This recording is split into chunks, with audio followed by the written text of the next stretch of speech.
Okay, then let's start. Can you hear me? Okay, good. My talk is about the improvements I think about what the CPANTS, the CPAN testing system is. Here's an overview. I could put it into the wiki and just a short quick tour within 20 minutes. So first, especially for Reini, is Reini Oban here? No? Okay. Do you all know what CPAN testing system is? Have you seen this before? Who does not? Huh? Yeah, that's just this web page. So since everyone knows this, I can skip this part. Okay, so what do we have there? Just a short summary. Every author gets a page. Ah, there's Reini. Now I have to still do it. Okay. This basically tests the quality of each distribution, which is different from the tests which the distribution authors write. The tests in the T-directory test the functionality of the module, and quality is something different. For example, let's give an example. Here's such a policy.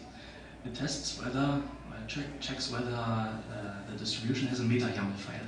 Because if the meta-YAML file does not exist in the distribution, then when the user is going to install this module, CPAN will have a hard time figuring out what the actual dependencies is. So as an author, you should, as a best practice, include the meta-YAML file with the dependencies. The release tool will help you doing this, but many people who start out from scratch actually are not using this, and for this reason, the CPAN testing system was developed, so we have a sort of external checks and also metrics which help people improving their quality.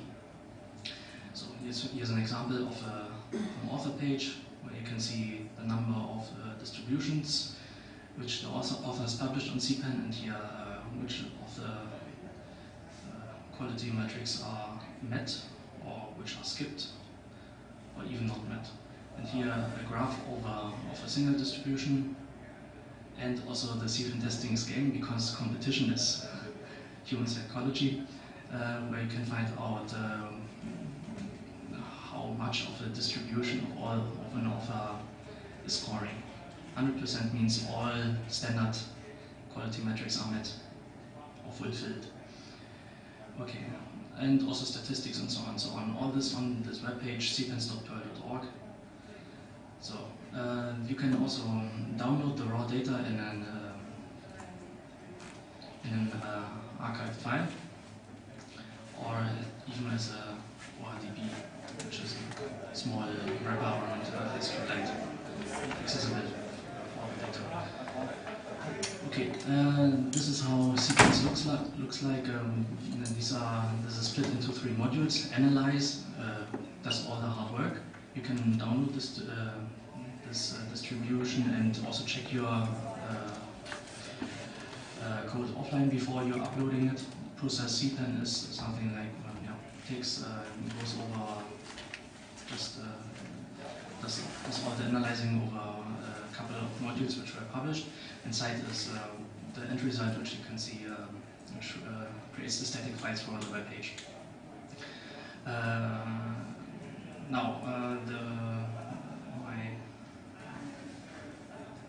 I am doing this talk because I want to improve the software, since it hasn't been updated for 1.5 years by now. Okay, so let's see about what has been done so far. And during the QA, the Quality Assurance Hackathon 2 years ago in Oslo, people were figuring out how quality tests or author tests are supposed to be handled outside of the usual way. Because when a user installs a module and it fails an author test, for example, the port has a syntax error, that should not abort the installing process, because this is only something necessary for the author of the distribution, but not of the end user. So the people figured out, let's put our author tests into a different directory called xt, and you as the author of the distribution can run these tests, but the end user isn't ever going to see this because the usual toolchain only runs the tests in the T directory. Okay? So, also, parallel to this,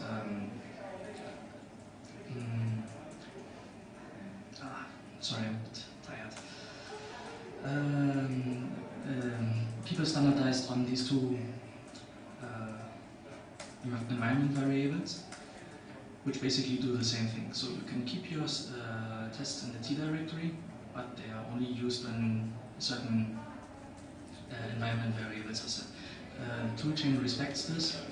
For example, your release tool could make use of these two environment variables, but the CPAN shell, when you're going to install a module is not going to set these. So some examples. You can have a look at this distribution. It bundles a number of author tests and installs them, so you do not need to figure them out by yourself or steal them from different places. And also, since a couple of months, the same for this Zilla release tool. Just with a number of lines, you can write your own basic set of author tests. So then we have a couple of authors who were taking author testing to new heights. For example, Apocalypse has made a monster distribution named Test Apocalypse, who ships over 30 author tests and growing since I looked the last time. And Hanekumu was also starting out a bit earlier, but did not manage so many. He has started with author tests with his homegrown toolchain based on module install and distro CP, and has also recently ported them to the dist release tool. So, and as I just said before, you can also use test.xt, which does nothing by itself. You have to call it explicitly, which just writes also a number of author tests. So we have at least 32 modules on CPAN within the test namespace, which are primarily aimed at author testing or quality tests. And it is a bit confusing because the same namespace is also claimed by the usual testing tools which do functional testing. So, and now about my improvements. For example, here's an author test. Here's a test by an author who does not like to be told what he's going to use in his tests or not. So he basically diked out these use statements, and they do nothing. But to the checking tool, it looks like they were used, and this can be defeated with a more accurate parser. And I want to switch this homegrown parsing, which has been developed at least 3 years ago, or even earlier, with PPI, which is not fooled by their evil statement. Okay, what else do we have? Since also the dependency checking is homegrown, it is a bit inaccurate. I would say about 5% of the available data are slightly wrong, and about 1% is a bit seriously wrong. And to do this better, we can switch to a different dependency scanner. This is also one of the topics which everyone likes to reinvent, and I think the most recent one employed by Distiller is also the most accurate one. Okay, and the very first quality metric is the one which checks whether all your modules are using strictures on, and you can achieve this by a couple of different ways. Use strict, or use mouse or moose. And the same effect also happens when you use any of these other modules, or even when using 12.5.12, because this turns strictures on automatically, and this needs to be added to the existing quality metric. What else? A number of accidents can happen when you upload your distribution onto pause. I'm reading the daily uploads and notice broken distribution quite easily, and there are a number of things which CPANTS could easily catch before uploading.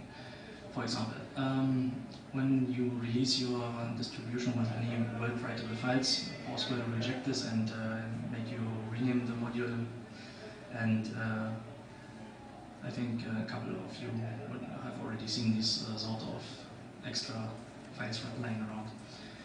Another thing, if the distribution is cryptographically signed with a signature file, it rarely happens that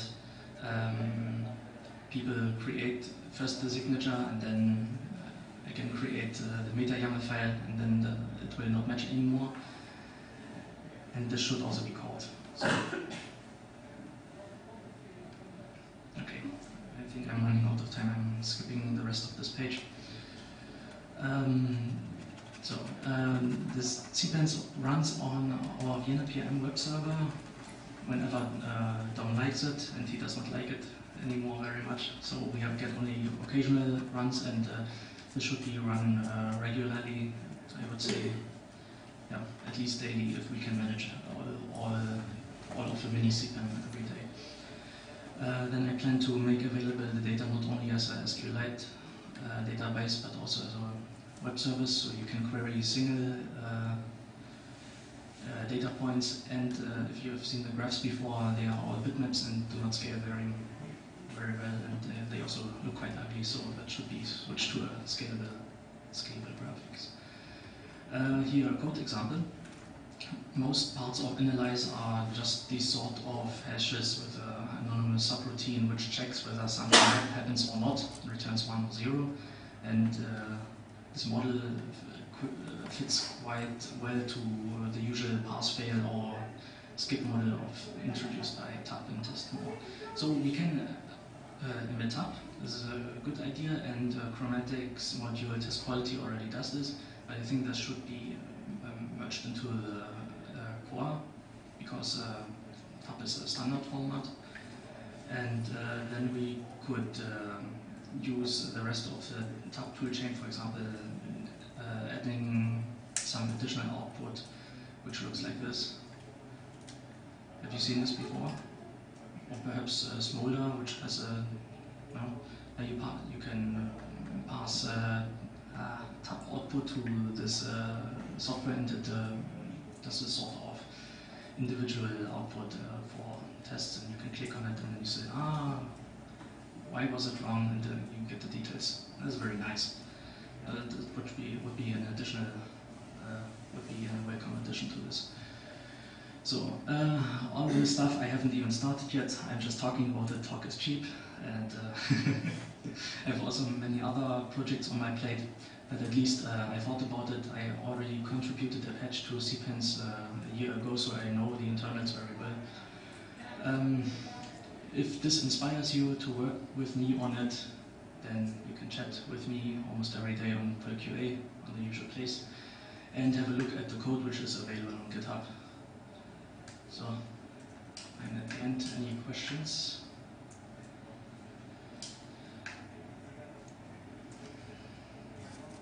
No? Okay, then that's it. Thank you very much.